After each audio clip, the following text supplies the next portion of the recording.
Caro presidente desta sessão especial, senador José Sarney, senhor representante do Ministério das Relações Exteriores,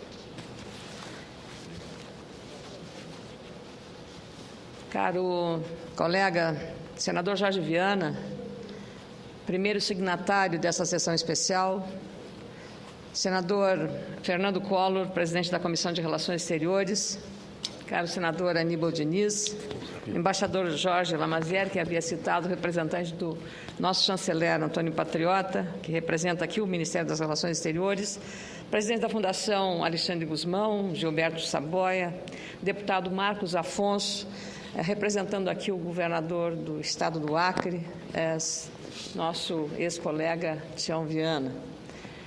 É muito difícil, depois de dois ex-presidentes da República que administraram a política externa brasileira e do senador Jorge Viana, de um Estado que existe a partir da ação de Rio Branco, e do gaúcho Plácido de Castro, que executou as decisões políticas e diplomáticas para este feito, vir a fazer referências à história tão bem contada aqui pelo nosso presidente José Sarney.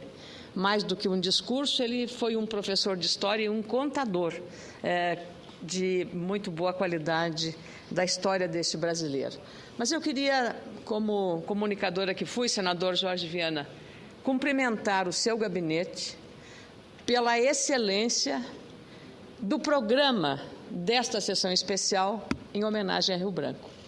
E gostaria, pedindo ao presidente da sessão, que este programa seja incluído no meu pronunciamento, porque ele deve, senador Jorge Viana, ser entregue às escolas, para se entender um pouco, não só pela beleza gráfica deste documento, mas pelo que tem de inscrito sobre este personagem que hoje nós homenageamos por conta do centenário da sua morte.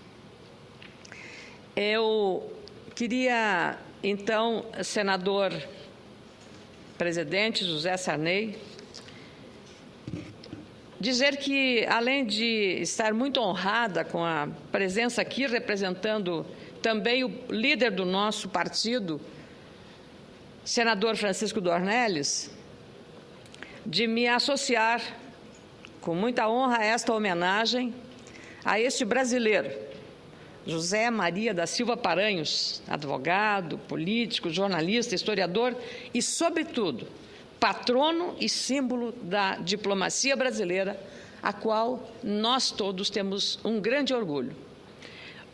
O Barão de Rio Branco sempre atuou com determinação na consolidação das relações do Brasil com outros países, em especial no continente sul-americano. Já foram relatados aqui todos os fatos. E eu, como sou gaúcha, tenho muito orgulho quando cruzo ali a fronteira de Jaguarão, com destino ao Uruguai.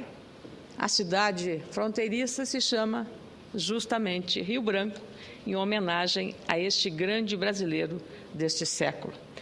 Seu trabalho como defensor do Estado brasileiro iniciou em 1869 como secretário e então visconde do Rio Branco, que comandou uma missão ao Rio da Prata. E mais tarde liderou as negociações de paz entre os membros da Tríplice Aliança e o Paraguai. O talento para negociar o levou a missões na Europa, ocupando inclusive o cargo de cônsul-geral em Liverpool e, depois de proclamada a República, superintendente-geral na Europa, tratando da imigração para o Brasil. Foi o início de um brilhante e competente trabalho diplomático que se estendeu às questões de fronteira em casos como o da Argentina e do Amapá. A diplomacia estava estampada em todas as missões, colecionando sucessos em negociações a favor do Brasil. Assumir o cargo de ministro das Relações Exteriores foi uma questão de tempo. Em 1902, foi convidado pelo presidente Rodrigues Alves a assumir a pasta das Relações Exteriores, na qual permaneceu até a morte em 1912. E logo no início da gestão, defrontou-se com a questão do Acre, território que a Bolívia pretendia ocupar. Rio Branco ordenou a ocupação das terras e enviou o militar gaúcho Plácido de Castro ao Acre para liderar as forças brasileiras. Os rebeldes lutaram por 3 dias, iniciando a então denominada Revolução Acreana. Em 27 de janeiro de 1902, com o apoio do presidente Rodrigues Alves e do ministro do Exterior, o Barão do Rio Branco, foi proclamada a Terceira República do Acre. Veio depois uma série de tratados memoráveis com o Equador, a Guiana Holandesa, a Colômbia, com o Peru e novamente com a Argentina. Além da solução dos problemas de fronteira, Rio Branco lançou as bases de uma nova política internacional, adaptada às necessidades do Brasil moderno, que se mantiveram com o passar do tempo.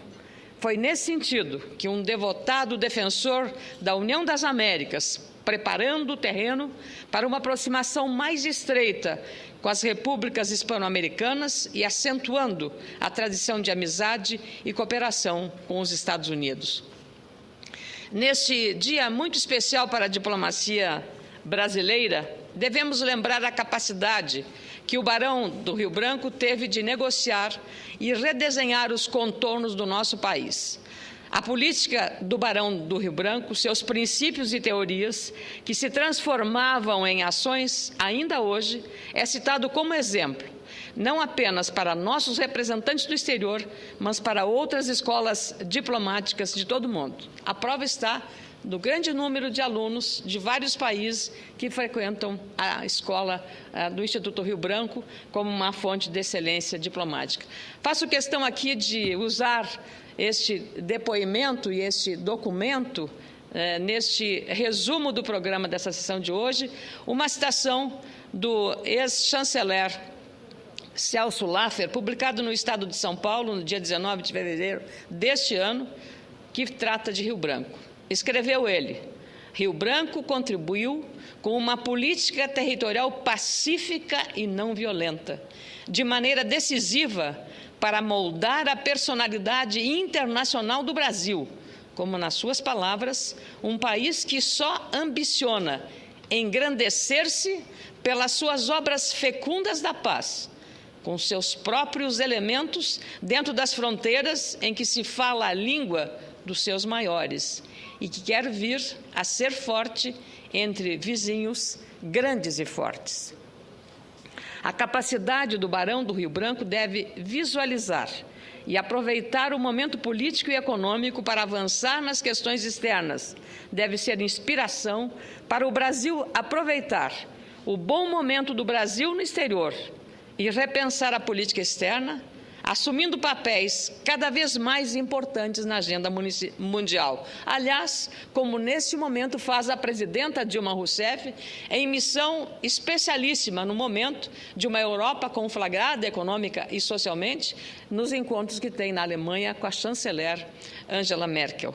E também pela participação desta Casa, hoje à tarde, por iniciativa do presidente da Comissão de Relações Exteriores, Fernando Collor, que debate na Comissão de Relações Exteriores as alternativas e o futuro desta política externa à luz desta crise internacional. Sempre o espírito, este simbolismo de diplomacia e de pacificação de Rio Branco inspira indiretamente, mesmo que não pensemos, estas ações da diplomacia brasileira. E eu queria aproveitar este momento, presidente José Sarney, senador Fernando Collor, senador Jorge Viana, demais membros desta mesa, senhores convidados, embaixadores, para fazer um tributo e um reconhecimento a esta carreira de Estado, a diplomacia brasileira. Nossos embaixadores, nossos ministros, nossos conselheiros, todos os funcionários do Ministério das Relações Exteriores. Eu tive a oportunidade, como jornalista, de acompanhar missões do último presidente militar, João Figueiredo, do primeiro presidente civil pós-regime militar, presente aqui, senador José Sarney, do então presidente Fernando Collor, e até a primeira visita, a missão internacional do ex-presidente Luiz Inácio Lula da Silva. E nessa condição de contadora das histórias do momento que vivia o Brasil, pude testemunhar a ação de responsabilidade e compromisso que os profissionais da diplomacia brasileira têm com o Brasil, com a nação brasileira como verdadeira carreira de Estado. Agora, como senador aqui, membro titular, com muito orgulho, da Comissão de Relações Exteriores, da mesma forma, posso acompanhar o empenho, a coragem, a disposição e a dedicação, e, sobretudo, a competência que estes profissionais têm demonstrado na sua missão de representar o Brasil, seja nas missões aqui no nosso país, mas especialmente no exterior. Como estamos na semana que comemora o Dia Internacional da Mulher, faço questão de fazer um tributo a uma embaixadora que é do meu estado, Rio Grande do Sul, e não quero aí puxar uma atenção especial aos gaúchos, estão citados aqui, mas pelo fato de que conheço pelas missões que ela teve em Moçambique, na República Tcheca e agora na Suécia, a embaixadora Leda Lúcia Camargo. E um outro embaixador, que neste momento, dadas as circunstâncias que estamos enfrentando um problema delicado, que exige um cuidado e um zelo muito especiais no trato desta questão relacionada aos brasileiros que vivem no Paraguai, ao embaixador Eduardo Santos, pela forma absolutamente exemplar como vem conduzindo essas negociações. E, por último, não menos importante, uma referência também a toda a equipe do Ministério das Relações Exteriores, da Assessoria Especial de Assuntos Federativos e Parlamentares, ao embaixador Sérgio Danese e toda a sua equipe, que fazem uma interlocução com esta Casa de uma maneira também exemplar. Eu, então, tenho aqui, como brasileira e hoje como senadora, um orgulho muito grande de ver que os nossos diplomatas estão, de fato, comprometidos com o interesse maior do nosso país. Muito obrigada.